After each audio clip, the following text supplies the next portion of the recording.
Hello, my name is Michael Conneely and I'm presenting my Astrology and Healing newsletter for June 2019.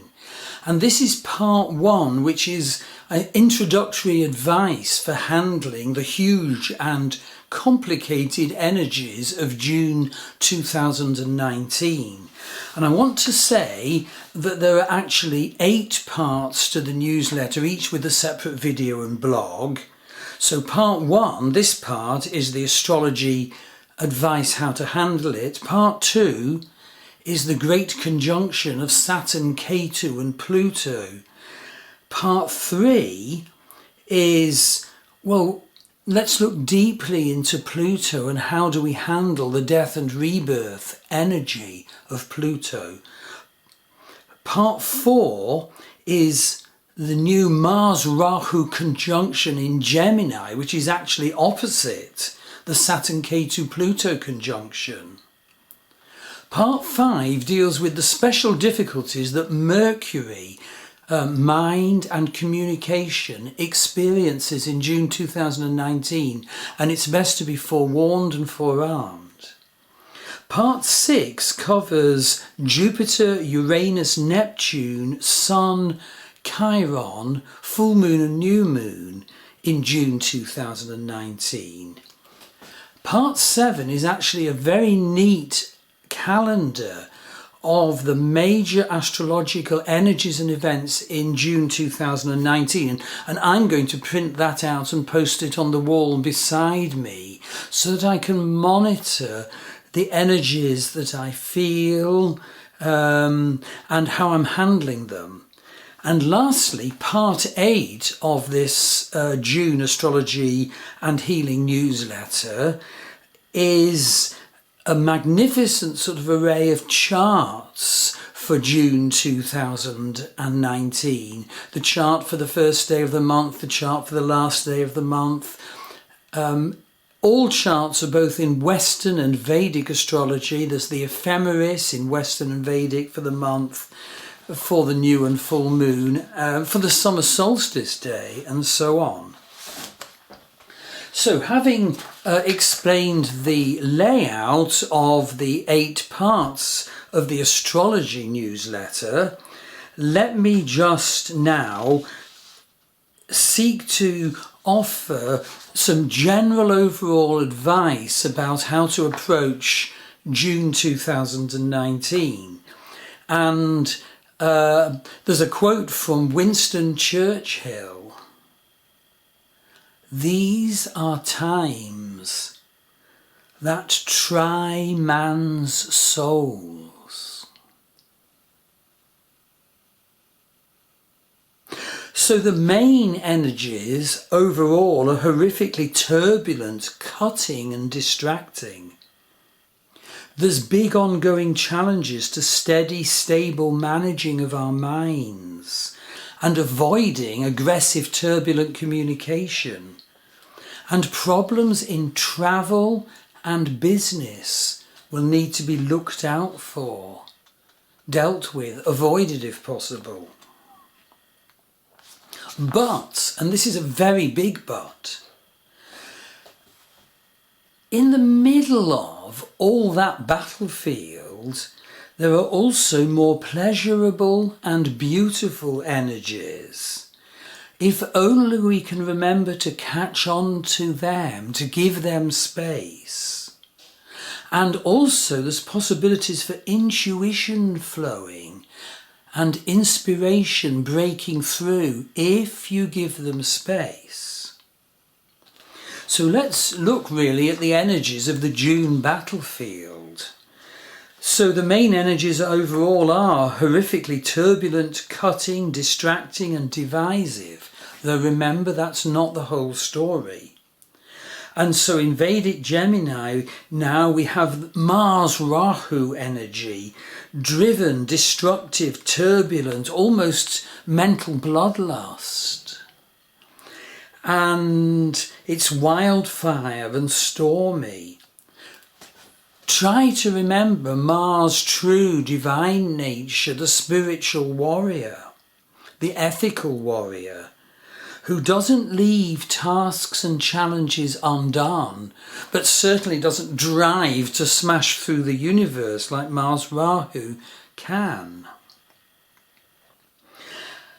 Mercury gets caught up in this, indeed, from the 1st of June onwards. And so issues of mind and communication will join the gut level bloodlust, the combative rhetoric, the arguing, letting Mercury aggressively over-discuss and harm proper decision-making and direction-taking. That's all in Vedic Gemini. Opposite in Vedic Sagittarius is the Saturn-Ketu-Pluto conjunction. And Saturn, basically, as I said in the introduction, is our structures. In the divine sense, Saturn is the karmas we're born to work with this time. The special sparks of achievement and success and self-expression we incarnated, we chose to produce this time. And Saturn honours patience, diligence, due time and hard work, leading to that great Saturn reward, golden reaping. But so often we humans, because of karmas and upbringing and this society, don't use Saturn in the positive way. We build prison walls around us that we think protect us, or that we think define us. Our parents tell us, this is you. Our education tells us that's what life is. And Ketu, which is conjunct Saturn so closely, retrograding side by side from now till November, Ketu cuts like, it's unbelievable violence even at Saturn's full structures. Ketu is destruction, but for our spiritual insight, but for our spiritual growth, but for the manifestation of the new you. And so Ketu is actually cutting away at Saturn definition false protection blocks. And if we do not understand this, Ketu's energy gets very angry and will even throw everything away. You might have complete meltdown in your life because your life is not what it should be for your incarnational life purpose this time. And then, of course, it's not just Saturn and Ketu, it's Saturn, Ketu, Pluto. Pluto is the Dark Lord. The key to Pluto are mythic keys, particularly the story of the descent into the underworld of Ishtar or Anana, where we face our sorrows, our secrets, our failures, our regrets. We descend into the underworld naked and bereft and have to face it all. And we can get help there. And the divine purpose is death and then rebirth, because in the great guidance myth, the descent of Ishtar or Inanna, but we will then arise purified and lightened, so that Pluto is no longer the abyss, the underworld. Pluto now manifests in our consciousness and our life as Kether, the crown chakra, open to connection to the divine light. And we have to do that several times in our life. And Pluto transits are big occasions for what I've just described. I disagree with the presentation that we're supposed to work to the opposite sign qualities that Pluto occupies in our natal chart. The keys to understanding Pluto are mythic keys. And of course, all that battlefield is playing out in world affairs too. Extreme viewpoints are clashing and making gains and inroads. You even have spiritual leaders or spiritual teachers fighting, including New Age spiritual teachers, of course. So all this gets so terribly intermeshed, and the Facebook posting gets more and more extreme. But the challenge actually needs to be met by empowerment, by true perception, ever renewed awareness, forgiveness and love. Forgiveness and love. And so how do we navigate these horrifically battlefield energies of July 2019? Well, I believe my best keynote guidance to you is to keep constantly in mind the divine nature of the sun, and particularly the divine nature of Sun in Taurus, where the sun is this month. And so basically the sun is the king of our kingdom. He defines our strategies and he moves forward and he keeps everything else in place. So my great advice is define your strategy for your life now in June, or your strategies. And obviously don't be ruthless as you move forward according to the strategies. Do not be blind to relationship implications as you move forward with your strategies. But and be prepared to modify them or change them if needed. But don't let the mind effect of the battlefield around you distract you. Don't be distracted. Do be disciplined, not scattered. And thus we will achieve. And the whole point is, where the sun is now and Venus too in Vedic Taurus, that allows us to honour the energy of wealth, beauty, contentment, enjoyment, sexuality and opulence. That has to be honoured. It's like a present energy in the middle of the separate battlefield energies which I've described.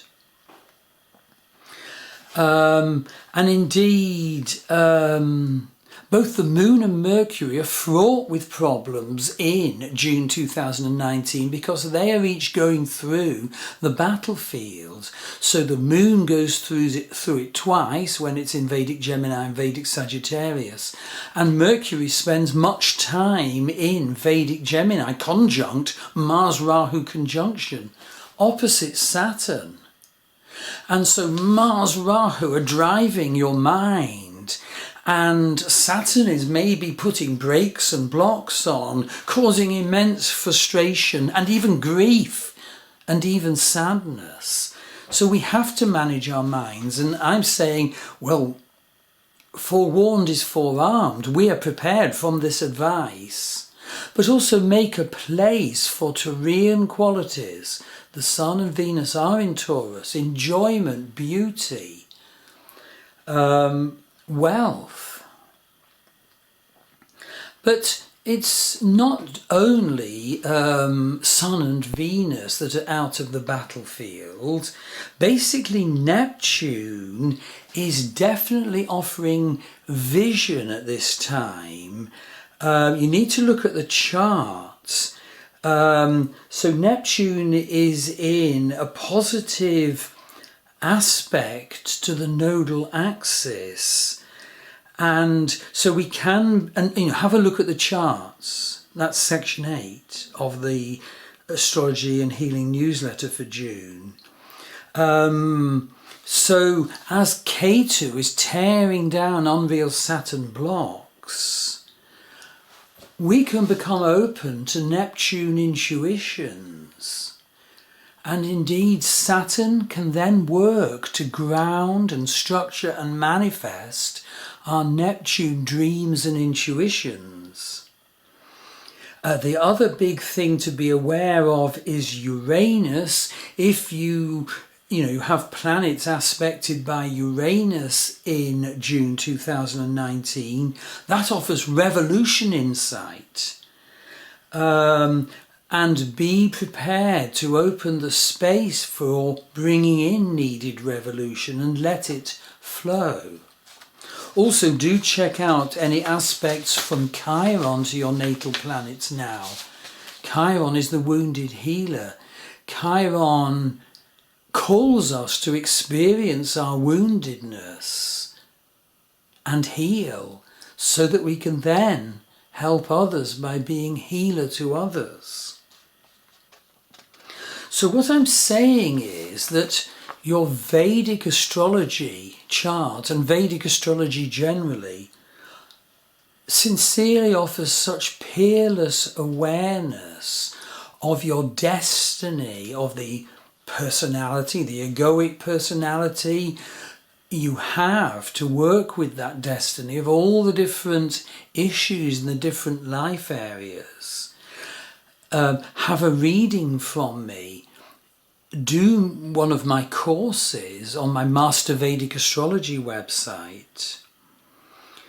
So once you really get to grips with your Vedic astrology, you can see your strengths and weaknesses and what direction your destiny is and what the divine message of each of the planets is. That is beyond important. But I'm not negating the Western chart. The consistent feature of my work for 23 years has been to combine Western with Vedic astrology. That's psychodynamic Western astrology and evolutionary Western astrology. I always draw on both in every reading and in every course if that's what the student wants. And so psychodynamic Western astrology can give magnificent insights into one's sub-personalities, one's nature and the effect on it of one's nurture, on the unfoldment of our awareness and individuation of the different parts of our personality, and indeed the whispers and messages of our soul to us from the astral. All that comes within my psychodynamic Western astrology. So in the month of June 2019, I think, remember please, Sun in Taurus type qualities. Define your strategies, value, pleasure, beauty, enjoyment and wealth. Find out some way of keeping a presence. I burn a candle before Great Goddess Lakshmi every day. I've been working with runes. More about that later in a moment. What we need is something to keep the message alive in the middle of the battlefield. Otherwise our mind will be taken over and our needed progress through our strategies will be shattered. So cultivate management of mind. If possible, remember forgiveness and love, and pay special attention to ethical cultivation of Venusian, Taurian qualities of pleasure, beauty, valuing yourself, keeping kind relationships. But remember, as I said, don't forget that inspirations can come through. Ketu, for example, Uranus. Don't forget that intuitions can flow through, Neptune. And a big guiding principle for June is avoid having anything to do with negativity, from people, from Facebook posts, whatever it is.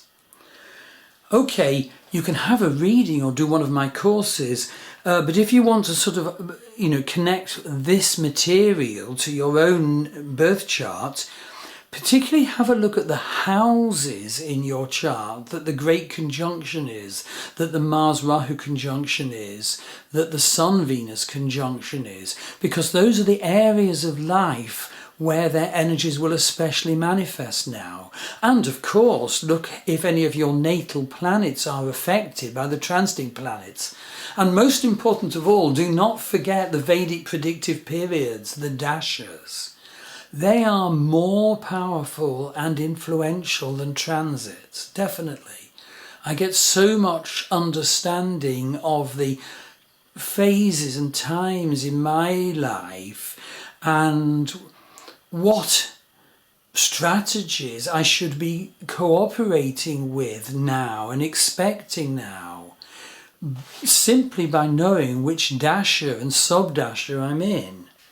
Okay, I'm going to end with some work with the runes. Now, the runes were the magical alphabet of the ancient Norse and the other Germanic peoples of Northern Europe. And following Akshaya Tritiya festival last month, I've been burning a candle before Great Goddess Lakshmi and also before rune number 8, which is Wunjo, joy and pleasure. So I'm going to show you Wunjo, often sometimes called Win.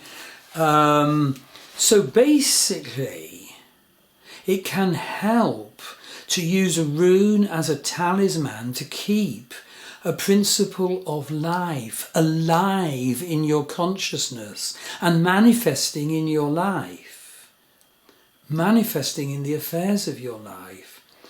But because of the battlefield energy we have moved into, both of Mars type and Mercury type and Moon type issues, I'm not forgetting the need for Wunjo, but I'm bringing in a focus on rune number 3, Furizaz or Fawn. And rune number 3 is about our need to defend ourselves and assert ourselves like a fawn does.